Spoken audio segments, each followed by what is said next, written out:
Hey there, ex-cult boy, back talking more about the cult that I escaped here in Australia 7 years ago. Thanks for your questions, guys. Keep them coming and I will get back to them like this.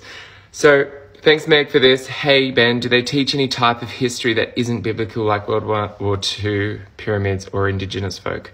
Okay, so in the schools, I'm assuming this is what you're asking about, they have a very heavily edited curriculum, which, they keep it.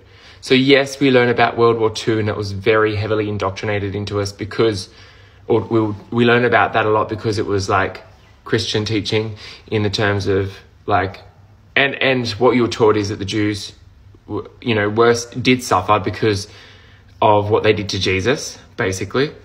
And you learn about the pyramids, obviously, because they're there. I think they can't deny it.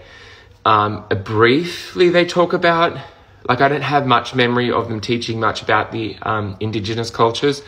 I think purely because anything that is what they call heathen or non-Christian, they don't really get into. So they talk about it because they have to, but it's a very basic education.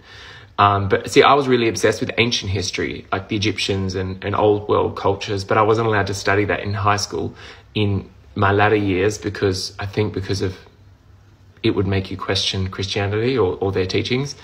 Do you think the leader believes everything, or when they get to the top, they realize that it's not legit or true? Obviously the leader, he always says that, this came from God. Well, you realize that God isn't speaking to you.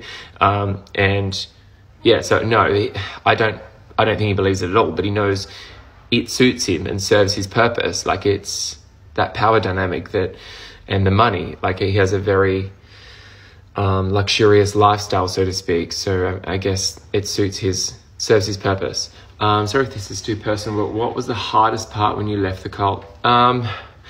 Being a foreigner in my own country, like that feeling of I grew up in this town, I know this town, but I'm lost in it.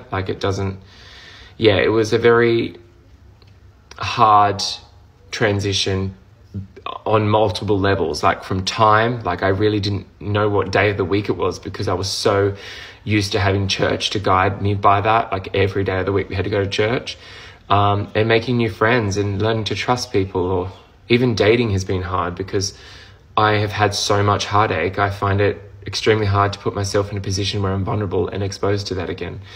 And it's hard to date in the gay world when you're in a small town. I'm a little lone country boy. Is it possible to get back? Oh, I'm going to answer this on another one because that's a good question. Thanks, guys.